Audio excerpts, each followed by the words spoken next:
డబ్బు, అనారోగ్యం, ఉద్యోగం, వ్యాపారం, అప్పులతో బాధపడుతున్నారా? మీకోసమే లాంచ్ యువర్ ఫ్యూచర్ ప్రోగ్రామ్. నమస్తే, welcome back to Suman TV. Present మనతో పాటు ఉన్నారు family counsellor, motivational speaker, public speaker Rajanirama గారు. నమస్తే మ్యామ్. నమస్తే నవీన. మేడం, మనం వివాహేతర సంబంధాల పైన కొన్ని వీడియోస్ లో మాట్లాడుకున్నాం. నా క్వశ్చన్ ఏంటంటే 30-40 ఏళ్ల వయసు ఉన్నటువంటి మహిళల్లో ఈ వివాహేతర సంబంధాలు అనేవి ఎక్కువ పెరుగుతున్నాయి. అంటే రీజన్స్ ఏంటంటారు? రీజన్స్ అంటే ఇప్పుడు మీరు ఏం చెప్పారు, 30-40 అని చెప్పారు.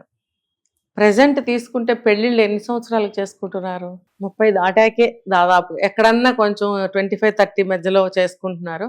దాదాపుగా 30 సంవత్సరాలు దాటిన తర్వాతే. అంటే ఒక లైఫ్ అంటే ఒక అవగాహన ఉండింది వాళ్ళకి. అప్పటికే 30 years వాళ్ళు ఉన్నారు అని అంటే ఎంతో చూసుంటారు ప్రపంచంలో. భార్యాభర్తలు ఎలా ఉంటే బాగుంటుంది, ఒక సినిమా చూస్తే కూడా ఒక అభిప్రాయం వస్తుంది, ఒక మంచి జంటను చూసినా ఒక అభిప్రాయం వస్తుంది, ఒక సఖ్యత లేని జంటను చూస్తే వీళ్ళకి ఏమనిపిస్తుంది, ఇలా ఉండకూడదు. ఇలాంటివన్నీ చూసి ఒక అనుభవం అనేది సంపాదించే ఉంటారు 30 ఏళ్ళకి. ఇంకా మాట్లాడితే 40 ఏళ్ళు వచ్చినా పెళ్లి చేసుకునే అమ్మాయిలు ఉన్నారు కదా. 40 ఏళ్ళు వచ్చేటప్పటికి పెళ్లి చేసుకుంటే ఏమవుతుందంటే వాళ్ళకి భర్త ఇలా ఉండాలి, భర్తతో నేను ఇలా ఉండాలి, ఇద్దరం కలిసి ఇలా ఉండాలి అనేటువంటి ఆశలు అనేవి ఇక కొంచెం ఎక్కువ ఉంటాయని నాకు అనిపిస్తుంది. ఎందుకు అనంటే ఇంతవరకు పెళ్లి చేసుకోలేదు, చాలా కాలం తర్వాత పెళ్లి చేసుకున్నప్పుడు ఆశలు ఇంకా కొంచెం ఎక్కువగా ఉంటాయేమో అని నాకు అనిపిస్తుంది. దానికి తగ్గట్టుగా హస్బెండ్ బిహేవియర్ ఉండాలి కదా, ఉండదు. సరే 40 years 35 years పెళ్లి చేసుకుంటే ఇలా ఉంటుంది అనుకుందాం. లేదు ఒక 25 ఏళ్ళకే పెళ్లి చేసుకున్న ఒక అమ్మాయి 40 ఏళ్ళ వచ్చేటప్పటికి 20 ఏళ్ల సంసార జీవితం అక్కడ కనిపిస్తుంది కదా. కనిపించినప్పుడు 20 సంవత్సరాల్లో పిల్లలు కూడా టీనేజ్ దాటి పెద్దవాళ్ళు అవుతూ కాలేజ్కి వచ్చేసి ఉంటారు. ఈవిడ సంసారంలో విసిగిపోయి ఉంటుంది. ఉన్నప్పుడు ఒక నిరుత్సాహం, ఒక నీరసం లాంటిది ఉంటుంది ఆవిడకి.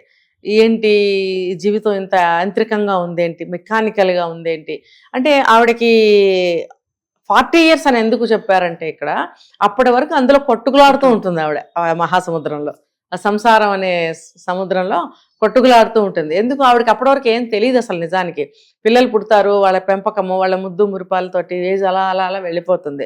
10th class అయ్యి కాలేజ్కి వచ్చేటప్పటికి నా పిల్లలు కాలేజ్ లెవెల్కి వచ్చారని గర్వంతో పొంగిపోతుంది. ఇలా స్టేజ్ వైజ్గా ఆవిడ ఆ ఆనందాల్లో మునిగి తేలుతూ భర్త తనతో ఎలా ఉన్నాడు అనేది పెద్దగా పట్టించుకోదు. పట్టించుకున్నా ఇందులో పడి కొట్టుకోవడం వల్ల పెద్దగా పట్టించుకోదు అనుకుందాం. కొంతమంది పిల్లల్ని వదిలేసి అవే పట్టించుకుని రోడ్డును పడిన వాళ్ళు ఉన్నారు, ఆ కేటగిరీ వేరు. సాధారణంగా అయితే ఇలా ఉంటారు, పిల్లలు ఎదుగుతూ ఉంటే వాళ్ళ ఎదుగుదల చూసి ఆనందంలో మునిగి తేలే స్త్రీలే ఎక్కువ మంది ఉంటారు. మరి అలాంటప్పుడు అంటే వాళ్ళ కూడానే ఉండి వాళ్ళకి అవసరాలు చూస్తూ వాళ్ళ వెనకాలే ఉండి అన్ని పెట్టడం, అన్ని చేయడం, అందులోనే కొట్టుకుంటూ ఉన్నప్పుడు వాళ్ళకు ఒక ఏజ్ వచ్చిన తర్వాత వాళ్ళ పనులు వాళ్లే చేసుకుంటూ ఉంటారు. ఒకవేళ తల్లి పొద్దున్నే ఒకరోజు తలనొప్పి వచ్చిందో, జ్వరం వచ్చిందో లేవలేకపోతే వాళ్ళని టిఫిన్ బాక్స్ సర్దుకుని వెళ్ళిపోయే ఏజ్ వచ్చేస్తుంది వాళ్ళకి. వచ్చేసినప్పుడు తల్లికి ఆటోమేటిక్గా కొంత టైం మిగులుతుంది. ఆ టైం మిగిలినప్పుడు పిల్లలు పొద్దున్న వెళ్ళిపోతారు, హస్బెండ్ పొద్దున్న వెళ్ళిపోతాడు, పిల్లలు ఎవరి పనులు వాళ్ళు చేసుకుని వెళ్ళిపోయారు. పనమ్మాయి ఉంటే కనుక ఆమె తన పని తను చేసుకుని వెళ్ళిపోయినప్పుడు ఆమెకి పని పెద్దగా ఉండదు, చాలా సమయం దొరుకుతుంది. ఆ ఖాళీ సమయంలో ఆవిడ ఏం కోల్పోయిందో అవన్నీ గుర్తుకొస్తూ ఉంటాయి, ఖచ్చితంగా గుర్తుకొస్తాయి.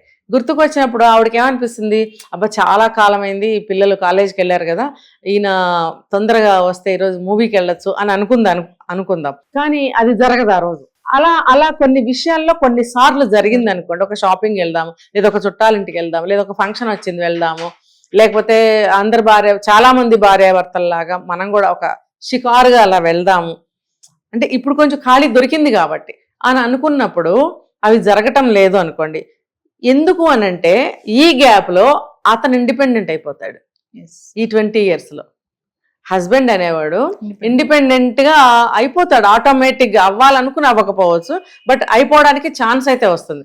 ఎందుకంటే పిల్లల మధ్యలో పడి ఈవిడ వాళ్ళతోనే ఉండటం వల్ల సరేలే పిల్లల్ని చూస్తుంది కదా అని చెప్పి తను ఇంకో దానికి అలవాటు పడతాడు. అంటే ఇంకో ఆడమనిషికి అని కాదు, ఏ న్యూస్ పేపర్ చదవడానికో, లేకపోతే తన ఆఫీస్ వర్క్కో, లేకపోతే తన కొలీగ్స్తో మాటామంతి ఫోన్లు అనుకుందాం. అంటే అతని మైండ్ దానికి అక్కడ ఫ్రీజ్ అయిపోయి ఉంటుంది.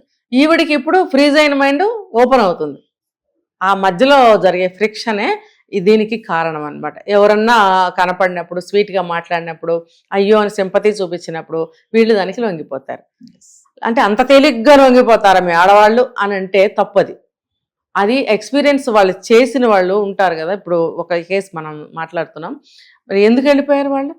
చాలా మంది మనకి సమాధానం మనం ఏం విన్నాము, నన్ను పట్టించుకోడు, నన్ను చూడడు, మరి నన్ను ఏం చేయమంటారు అని డైరెక్ట్గానే మాట్లాడుతున్నారు. ఒక్క సెక్సువల్ నీడ్స్ దానికోసమనే కాదు నవీన. ఇప్పుడు ఏం చేస్తున్నావు, తిన్నావా, తాగావా, కొంచెంసేపు అలా వెళ్ళొద్దామా అనే భర్త లేనప్పుడు భార్యకి చాలా ఇలాంటి భావాలు వచ్చేస్తాయి. ఇలాంటి భర్త ఉండేంత, ఉండకపోతే ఎంత. ఇప్పుడు ఇందాక మనం చెప్పాం, ఒక 50 ఏళ్ళలో 40 ఏళ్ళలో వచ్చేసిన మనిషిని మనం మార్చలేం. ఎంత చెప్పినా అతను తత్వం మార్చుకోవట్లేదు, నా పట్ల ఇలాగే ఉంటున్నాడు అని అన్నప్పుడు అవతల వ్యక్తి ఇలా కనెక్ట్ అయినప్పుడు తను ఆటోమేటిక్గా అక్కడ లొంగుతుంది. ఏంటి, చక్కగా మాట్లాడుతున్నాడు, మళ్ళీ తను కూడా మాట్లాడదాం అనిపించడం, షేరింగ్ అనమాట. ఏదైనా సరే సడన్ గా చూసి మీరు ఈరోజు శారీలో బాగున్నారండి అంటే ఆటోమేటిక్గా మనసు అక్కడ ఫిదా అయిపోతుంది. ఎందుకంటే భర్త ఎప్పుడు అనలేదు, ఎందుకంటే ఈవిడ ఎప్పుడు కట్టుకోలేదు. తప్పు వన్ సైడ్ అని ఎప్పుడు చెప్పలేము. ఈవిడ పిల్లల మధ్యలో పడి ఈవిడ సరిగ్గా లేదు, ఆయన దారిలో ఆయన ఉన్నాడు. ఇప్పుడు నువ్వు కొత్త చీర కట్టుకుని, మంచి చీర కట్టుకుని, నగలు కట్టుకుని పెట్టుకుని ఉంచున్నా ఆయన మామూలుగానే చూడొచ్చు నీ వైపు. కానీ ఇతను చూస్తున్నది కొత్త వ్యక్తి కాబట్టి, నువ్వు అతనికి కొత్తగా కనిపించావు కాబట్టి అన్నాడు అనుకుందాం. అనటం అతను తప్పే. పరాయి మగాడి భార్యని అలా అనడం అనేది మన భారతదేశంలో తప్పు. కానీ ప్రస్తుతం కల్చర్ మారిపోయింది కాబట్టి ఎవరైనా ఎవరితోనే ఎలా అయినా మాట్లాడే పరిస్థితులు వచ్చినాయి. కాబట్టి అతను అలా అన్నప్పుడు ఈవిడ ఏ మూడ్లో ఉంది, భర్త నన్ను మెచ్చుకుంటే బాగుండన్న మూడ్లో ఉంది కాబట్టి ఇక్కడ కనెక్ట్ అయిపోతుంది. సో అలా ఆ వివాహేతర సంబంధాలకి లొంగిపోతున్నారు. ఇంకొకటి ఏంటంటే భర్త నమ్మకాన్ని కలిగించలేకపోవటం, ఏ విషయంలో కూడా భరోసా కలిగించలేకపోవటం, నీకు నేను ఉన్నాను ధైర్యం చెప్పలేకపోవడం, ఒంటరిగానే వదిలేస్తే పిల్లలతో కొట్టుకొని పిల్లలైతే బాగానే బాగుపడతారు. ఈవిడ జీవితంలో ఎన్నో కోల్పోతుంది, దాంపత్య జీవితంలో. అవి తిరిగి వస్తాయా, ఆ వయసు తిరిగి వస్తుందా అన్న జ్ఞానము ఉండాలి. ఉండి భార్యతో కూడా తను కూడా పిల్లలతో కలిసి ఉండవలసింది అతను. అతను ఏం చేస్తాడు, ఆ పని కంప్లీట్ గా భార్యదే అనుకుంటాడు. కాబట్టి అతను ఆ నమ్మకాన్ని, ఆ ప్రేమని, ఆ భరోసాన్ని ఇవ్వలేకపోతున్నాడు ఇక్కడ. తర్వాత ఆర్థిక స్వాతంత్రం కూడా ఇవ్వరు. చాలా మంది హౌస్ వైఫ్స్ ఆర్థిక స్వాతంత్రాన్ని కలిగి లేరు. అడిగితే కూడా నీకు డబ్బులు ఎందుకు అంటే, ఎందుకో చెప్తే గానీ నువ్వు డబ్బులు ఇవ్వవు. ఎందుకో చెప్తే కూడా అంతెందుకు అనే మహానుభావులు ఉన్నారా లేదా? నాకు 10,000 అవసరమైందండి అని అడిగితే ఎందుకు అని అడిగినప్పుడు సమాధానం చెప్పింది అనుకుందాం. దానికి 10,000 ఎందుకు, 1000 రూపాయలు సరిపోదా అంటాడు. అప్పుడు ఈవిడ మనసు పైనుంచి కిందకి దిగజారిపోయినట్టు అనిపిస్తుంది. కాబట్టి ఆర్థిక స్వాతంత్రం కూడా ఉండదు. కొంతమంది ఇళ్లలో ఏంటంటే ఎవరితోన్నా మాట్లాడితే గొడవ చేస్తారు, ఎటన్నా వెళితే గొడవ చేస్తారు, ఏదైనా ఖర్చు పెడితే గొడవ చేస్తారు, ప్రేమ అంత అందించరు మగవాళ్ళు. ఇవన్నీ కూడా కారణాలు వివాహేతర సంబంధాలకి. కాబట్టి మొదటి నుంచి కూడా భార్య భర్త ఇద్దరు కూడా ఒకటే మార్గాన్ని వేసుకోవాలి, చెరొక మార్గంలో ఉండకూడదు. ఉన్నారు అంటే వయసు మళ్ళిన తర్వాత ఇద్దరికి ఫ్రిక్షన్ ఖచ్చితంగా వస్తుంది, అప్పుడు కనెక్ట్ అవ్వలేరు. ఎంతో ప్రయత్నిస్తే ఇద్దరు ఒకటే భావంలో ఉండి ఇద్దరు కనెక్ట్ అయితే తప్ప మళ్ళీ ఆ బంధాన్ని పునరుద్ధరించుకోలేరు.